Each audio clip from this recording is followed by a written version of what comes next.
On the bringing people together part, I mean, you have a song called My Kind of Country. My kind of country has room for Trump and a JFK. That's the first line, right? Had I known, it would have said RFK. Is that the last Democrat you liked? No, I mean, my whole business is Democrats. I mean, so to speak. Not my whole business. You know, I live in Nashville now, but that's the world I've operated for years and years. I mean, half my band's, you know, liberal, or gay, or black, or this. Like, you know, it's like, we have one of the most diverse bands out there, not because of any of this DI shit, just because they're the best at what they do, and we all love each other and get along. And I mean, you played the inauguration. Didn't Nelly and Snoop play that too? Yeah, I believe they did. But remember, I also played Barack Obama's inauguration. Oh, I didn't remember that. I didn't vote for him. I played for him at the Kennedy Center. You know, this, that, and the other. I'm like, everybody's just got to calm the fuck down a little bit. You know what I mean? What's going on, everybody? Welcome back to the channel. Hope all's good wherever you are. Kid Rock was just on Bill Maher's show, and he had his moments. And I'll give Bill Maher something. He did have a couple of moments himself when to talk about the Boy Scouts. But what Kid Rock just said right there, I played at Obama's inauguration, and I didn't vote for him. Exactly. You play for the position. All these people that don't want to play at Trump's inauguration, look, one, you're going to lose a lot of record sales. Generally half the country, right, or give or take half the country vote Democrat, half the country, give or take, again, vote Republican. This time it was an overwhelming majority. But even then, don't exclude half the people, especially if you're selling a product. If you're a business, if you're a musician, you're a business.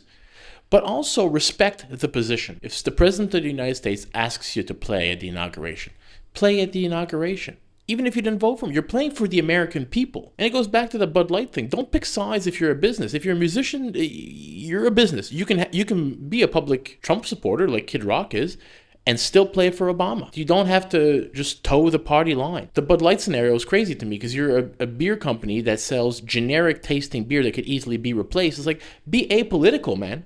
Be apolitical and sell your shitty, weak beer to everybody. Let's keep going. I tell you what makes me a little not calm. Trump keeps joking about a third term. Get it? Democracy's over. I haven't heard that. You haven't heard that? He does it all the time. He does it all the time. Well, he likes to joke. I know he's funny as shit. But I'm telling you, the guy's hilarious. He's so fun to hang out with. Yeah, I bet he is fun to hang out with. But you don't think he's serious about that? No. And if he was, would that be a break for you? Would anything make you break? If he said, no, I'm going to be against our Constitution, what we've had for many years, you cannot run for a third term. If he said, no, I'm staying, would that break? Under current circumstances, if things are going along the way they've been going along, yes. If he's like, I'm running for a third term, like, whoa, pump the brakes, man. Hold on a second. So he could lose Kid Rock. It'd be very tough. Be very, very tough. Very, very tough. I told you before, which is probably going to be shocked to your audience, I don't like Trump. I fucking love Trump. I know you do. And maybe like what Elon says about him, as much as a man can love another man. I mean, that's where you guys seem to. This was the epitome of DEI. Like, this was the epitome of DEI blowing up. Because, you know, the NFL was on this DEI and racism, all this stuff. They got Jay-Z in there booking this, and like Kendrick Lamar goes out there and basically turns DEI into an IED. It's like, it's all black people, or all people of color, speaking to his crowd in the hood, black people. And it was like the most non-exclusive, or the most exclusive thing ever. And I'm like, fuck yeah, that's awesome. I'm laughing my ass off.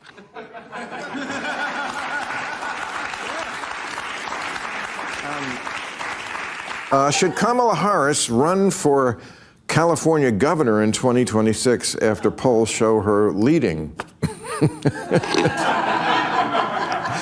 I'm going to give that a big no. She's had her chance several times. She should run far, far away. Yeah, I think Kamala Harris would make a great president of a university.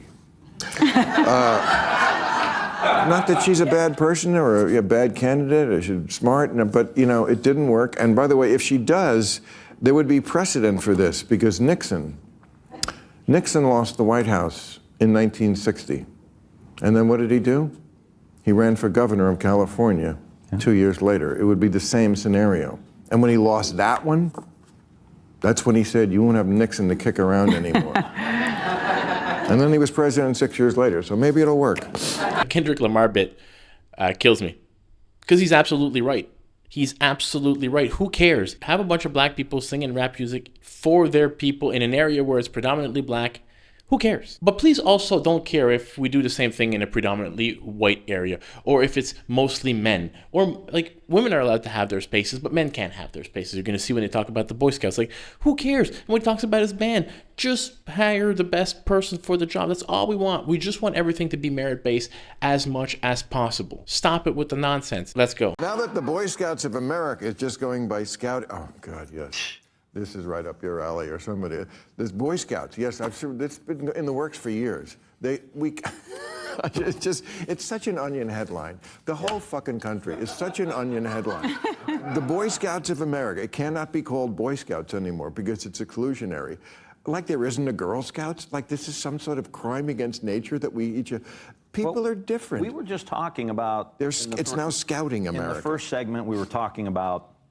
What are we giving young boys? What kind of structure, what kind of discipline, what kind of education?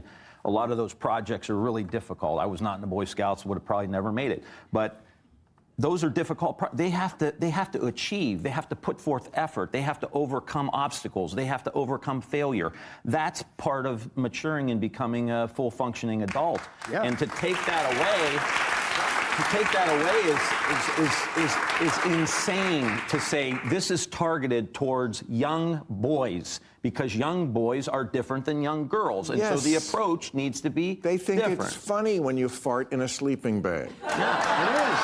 Well, yeah. I mean, girls don't. The Boy Scouts are much better than the Girl Scouts. What? I have to say, I understand why girls would want to be in the Boy Scouts because it's a lot more fun. The only thing, really, as a former Girl Scout, that the Girl Scouts had going for them is the cookies. And that's basically it. And the Boy Scouts are doing, like, learning skills and building fires and going camping. Institute that curriculum in the Girl Scouts? No, that's, yeah. But, I mean, this is the kind of thing that gets Maddening. Trump elected. Yeah. This is the kind, I've said it a million times here. The Democrats, you lost a crazy contest to a crazy person. It started decades ago, in my opinion. It started decades ago with timeouts and last place, participation trophies. And sorry to put it so harsh, but it seems to me like we lost a good portion of a few generations of men who've just turned into complete fucking pussies. Oh, it's true. Happy Valentine's Day, everybody. Yeah, boys are feeling excluded more and more and more because the left tries to feminize them and they say, oh, everything bad is about men, toxic masculinity this, toxic masculinity that, and now you want to take away their spaces, right? Boy Scouts are for men. The same things in men, right, that create heroes, strong men, that build these great economies that we've had through history are the same characteristics that foster greed and hate and violence. It's just you have to teach people how to harness it. And teaching young boys to be more like girls doesn't work because we are different. Have Girl Scouts for the girls, have Boy Scouts for the boys. Young boys need men to teach them how to be men. No woman in the world that I know would want to be with a weak beta boy, right? You want to be with a provider and a protector. And you don't get that in men by teaching them how to be more like women. It doesn't work. Non-masculine boys, because masculinity is a good thing, they don't protect. They don't provide. They don't stand up in the face of violence. They cry, they run away, they blame people. Those are not masculine men. Boys need their spaces. This is how they learn to be boys, how to be good men. You can't teach young boys and young girls the exact same thing because we are not the same. I hope you enjoyed the video. If you did, smash that thumbs up button for your boy. Consider subscribing to the channel, help it grow. I'll catch you in the next one. Peace out, everybody.